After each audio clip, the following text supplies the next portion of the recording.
an acclaimed artist and a renowned dancer. This artist has come a long way in her journey, right from a young age dancer who has secured to herself great awards and accolades, to those marvelous, magnificent stages that she's performed in, and also on the celluloid. Yes, I'm talking about none other than the sensational, beautiful Lakshmi Gopalaswami.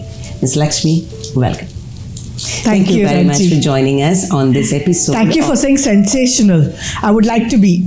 Really. I was just wondering, did I make a wrong choice of word?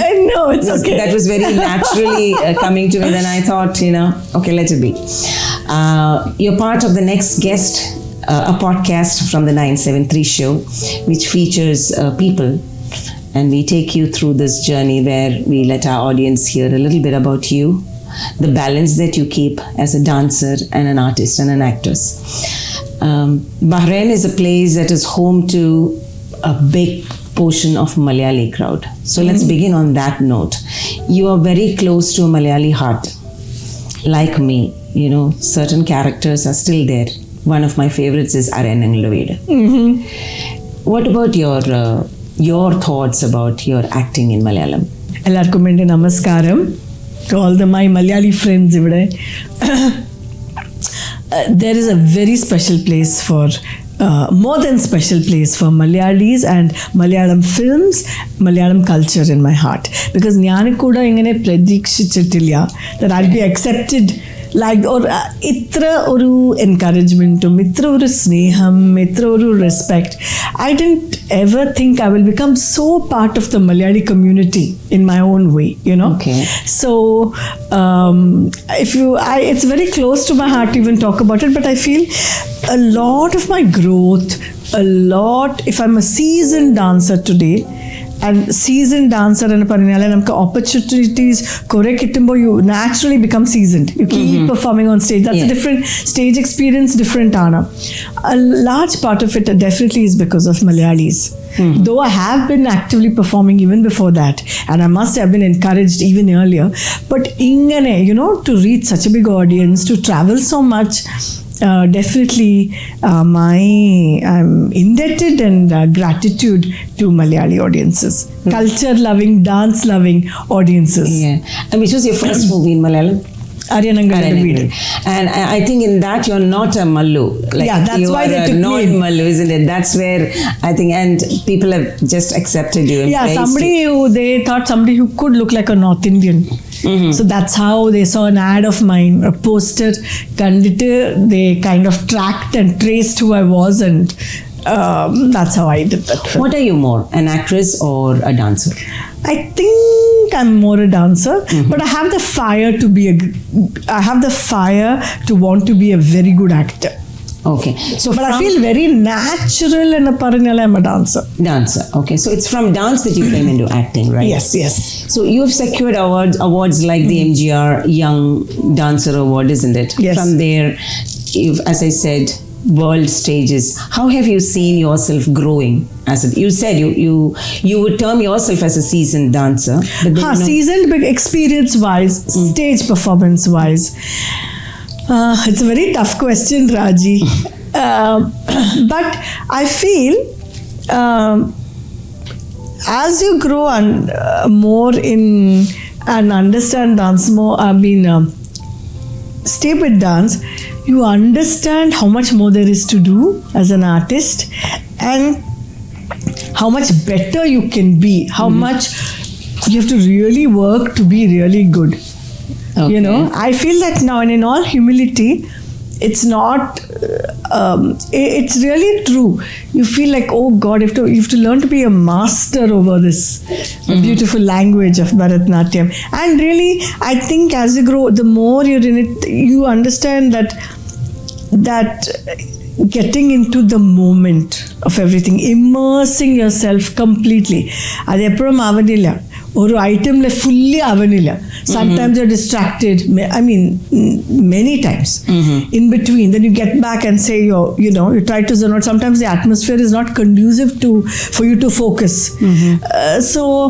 But I feel that is what my challenge to myself is to be totally immersed in the whole time of the Performance.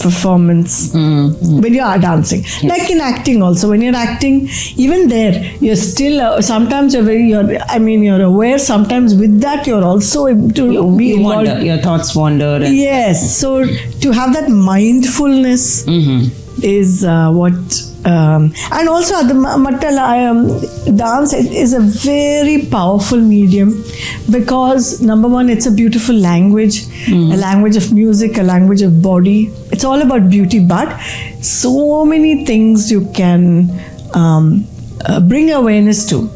Of course, film, the scope is very different, but historically, I have worked on some, one of my pet projects, pet research subjects is the contribution of Mysore royal family to art and the contribution of Mysore composers. So I have worked on all this. I have made a production with another friend of mine, Satyanarayana Raju. And so you realize so much, you can, you understand what good governance is about. You can bring to light all this. What makes, what is relevant today when you look at history, what makes for inclusiveness? What happens when you have inclusiveness in art? One is art reflects society, but society also makes art. Art, yeah. Right? And art also drives society. It's both ways. It's a symbiotic relationship. So there's a lot one can do. And I hope to do work. I have some things in mind, but work on productions where I bring to light some beautiful aspects of Kerala history also. Right.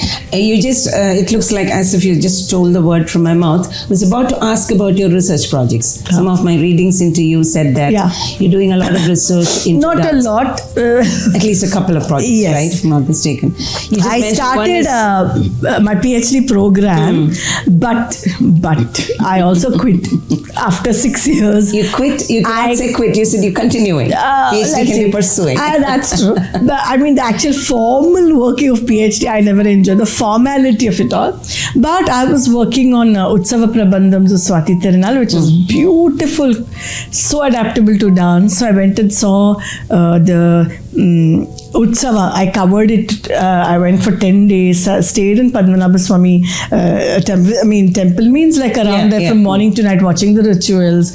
So hopefully someday I'll bring it in all its glory onto the stage. Yeah, so my question is that research, that interest into researching into the art that you are mastering is something unique. Not everybody does that. People enjoy art, they perform, but difference is like when you go deep into it. What brought you into that state of mind? I think I've always been little bit research oriented. I wouldn't say I'm a blue blood academician.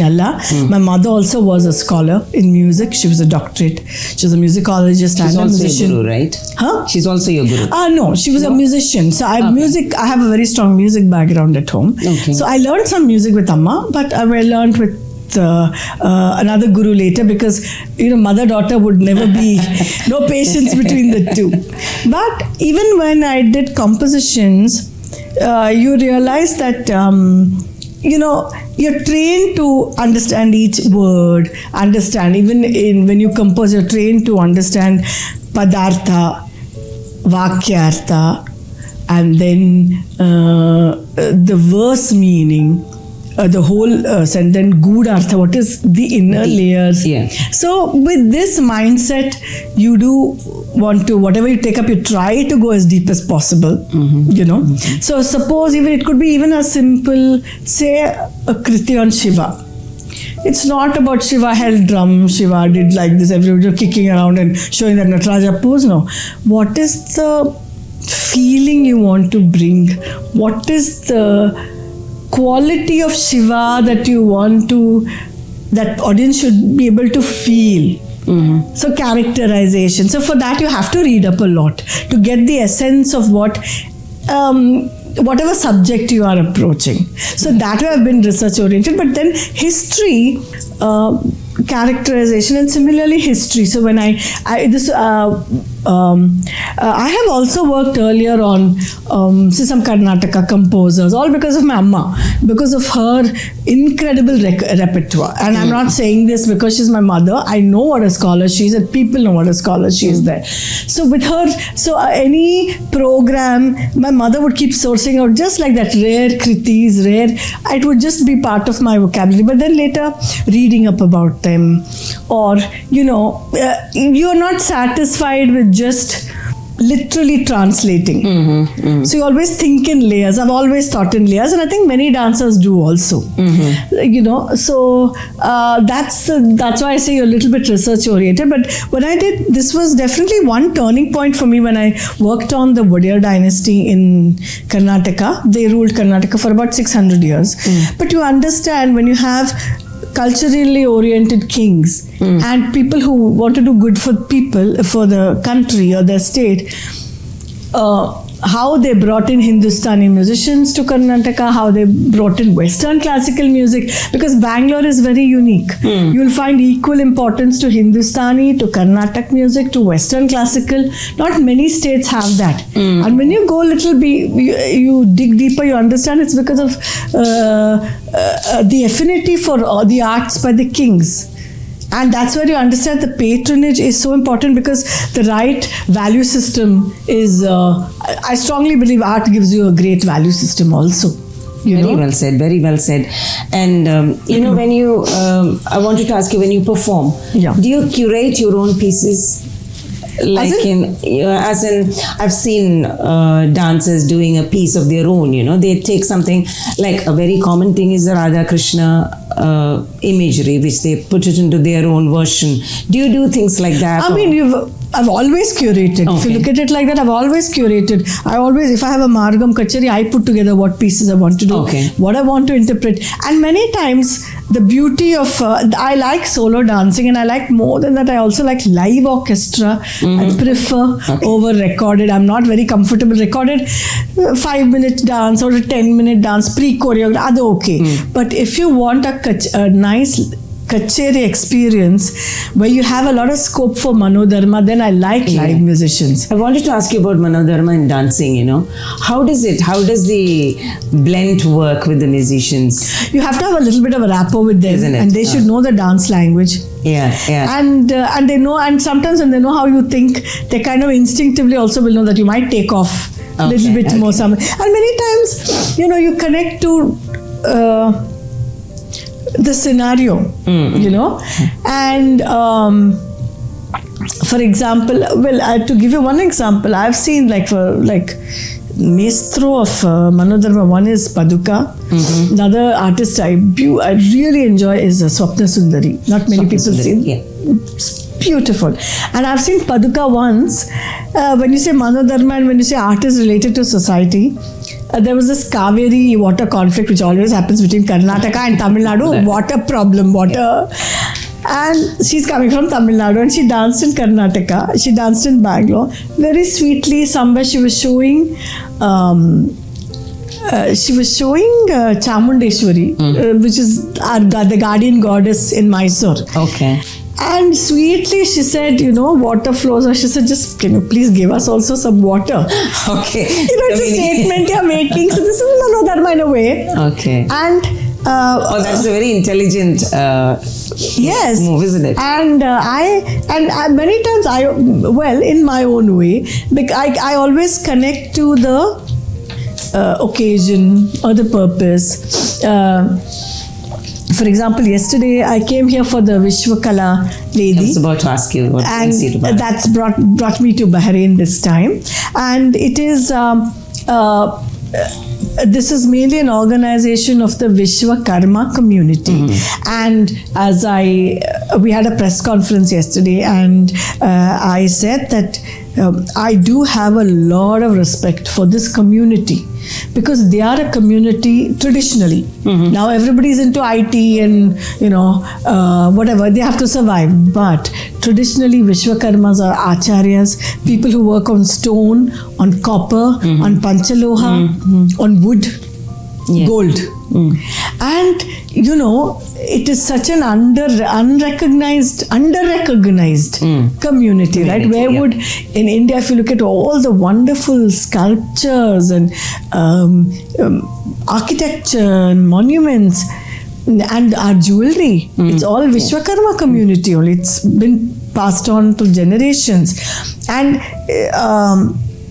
for you to be, for them to have a very good artist, they have to have knowledge of aesthetics, proportion, dance, music, little bit, architecture, all the shastras, mythology, Puranas, everything, religious texts, to bring in whatever they do. So, having said that, I did a composition where, of course, it was a Tamil composition, which said that just like gold is purified. Okay. It goes through fire for purification. Oh, Mother Goddess, I know you're giving me hardships for my purification. But as I see, it's really very relatable to the Vishwakarma community, because they're also working with gold and this is something we all will relate to. Right. So, and many times your mood will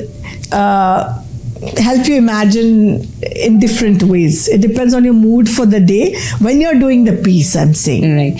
Before we go to Bahrain, I just want to take you back to the previous question for 1 minute. Okay. The intelligence of the audience. You just mentioned about the Kaveri example. Yeah. How do you find the importance of audience being intelligent enough to understand? Oh, they invariably get it. Isn't it? Of course. And that also depends on the artist. The artist has to be very I always wonder, communicative. people seem to take it and they understand. Yeah. I'm pretty surprised at the time. And the beauty of classical arts is the audience has to be engaged with you. Because there is nothing literally shown. You don't have a garden, you don't have a palace, you don't have animals, but you're creating it all with your body.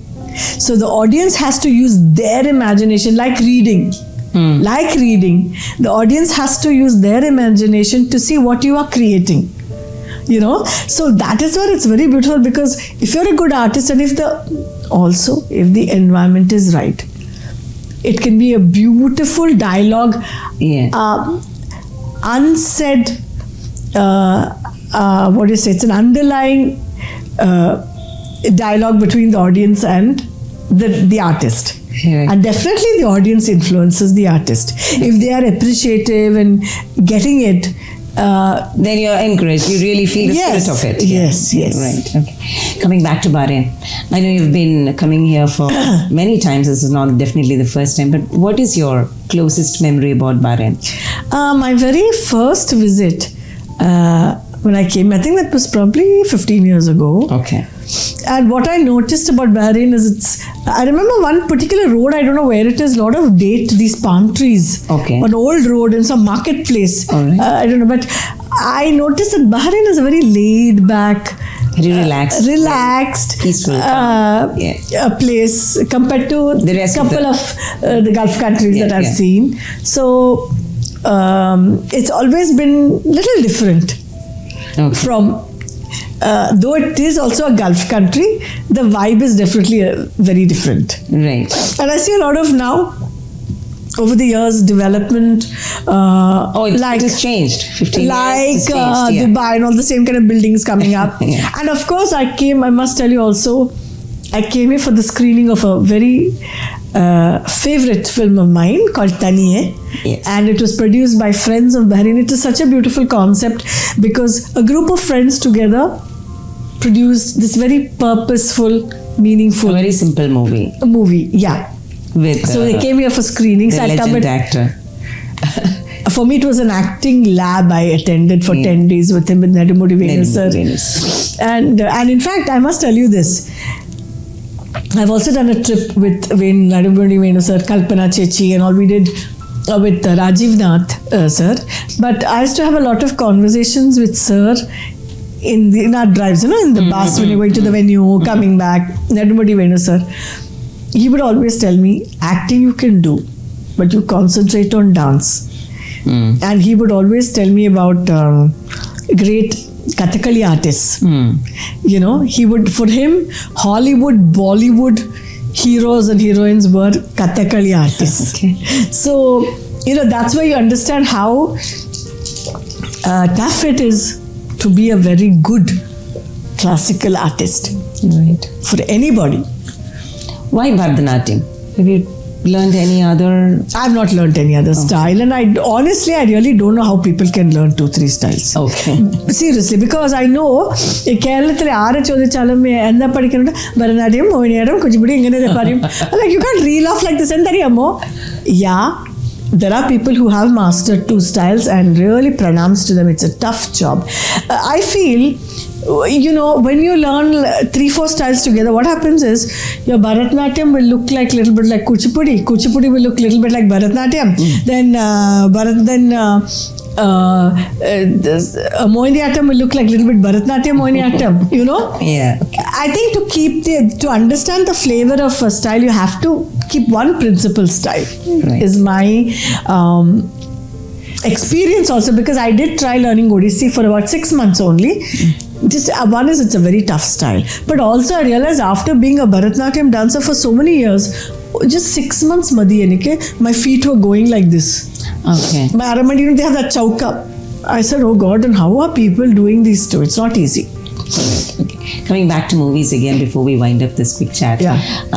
Any new projects coming up? Yes, I'm doing one interesting Kannada project. It's a legal thriller. Okay. And it's about 2 powerful lawyers. So I'm one of them. So it's a good strong role to do with Ravi Chandran, who actually has very romantic. He was a very. He's called Crazy Star Ravi Chandran there, and not without reason, because he's wildly imaginative and completely commercial, but very creative. But this is a very different image for him also. So I'm looking forward to that. And Malayalam, no, I am yet to come across some interesting script for me. Okay. You know, that'll what do you say? That's good to do at this juncture, because you know there are all many which have been there, done that. Not that I've done very many movies, but that same kind of role. Okay. You know? Want to do something different. Yeah. All right. Which is your favorite Malayalam character that you've done? It's been a while since I've done some really good. Okay. So, I liked Taniye. I liked Paradeshi. I liked in Smart City. I did a role, Buni Krishnan's, where she tells her brother, it's about gang wars or something like that. Her husband is a gangster, and she tells her brother that you want to shoot him. Her husband. I mean, Shikar. Okay. So, and Kamboji. This is with Vineet. We did a classical that was a dance-based film. Dance-based movie. Yeah, that was a beautiful role for me. You just mentioned Paradeshi. Paradeshi is an amazing Yes, again, character. based on true stories that have happened. Yeah. And that was a great character that you did. Yeah. I'm looking forward to, like some maybe OTT, I don't know. Because that's where you have all the interesting roles now. Because ശരിക്കും പറഞ്ഞാൽ എൻ്റെ age group വെച്ചിട്ട് അവർക്ക് എന്താ ചെയ്യണം അറിയില്ല. They don't know what to do about me. So the next best offer is hero's mom, heroine's mom. I'm not interested in that. Okay. I've done some good roles. Why bother with all this? Or let's say a guest role or a doctor under 4 days, 5 days. I've done 1 or 2. It's just not. It doesn't do anything to your career nor anything. So I would like to wait it out and we'll see. That's wonderful. Thank you very much, Miss Lakshmi, for joining us. Before we conclude, I'll put a request. Do you want to communicate something to our audience with a little bit of a dance gesture, please? Oh, I have a lofty thought. Okay. I don't know if it'll translate. Let's try.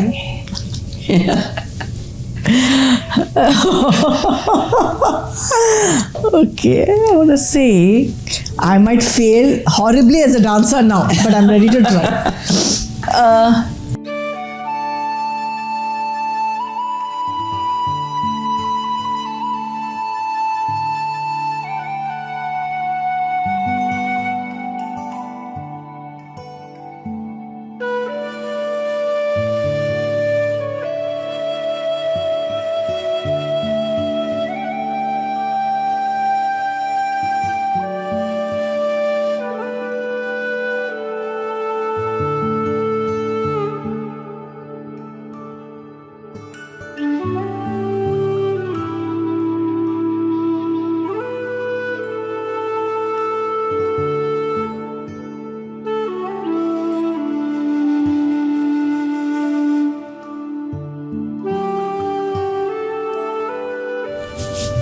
Amazing.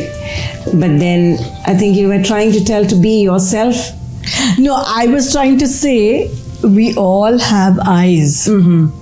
Maybe I should do it again. We all have eyes, but each The eye way you looks look at the it world is different. Different. Okay. Some see everything is some are like cynical, and some are like I'm scared of that, I'm scared of that. So it's really eyes and the heart, The connection. connected.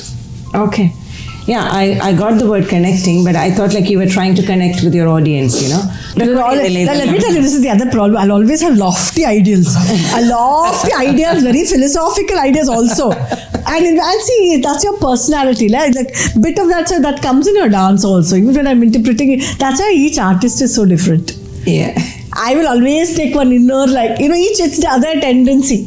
So you're based out of Bangalore, right? Yes. Okay. And family? I have a brother, my dad, and I must say, I've just very recently we lost our mother. Oh, absolutely. Rather unexpected also. So we're still raw, and because she was a very, very so part of me, not just as mom daughter, but also in my artistic growth, in my bearings, in my foundation for aesthetics, music.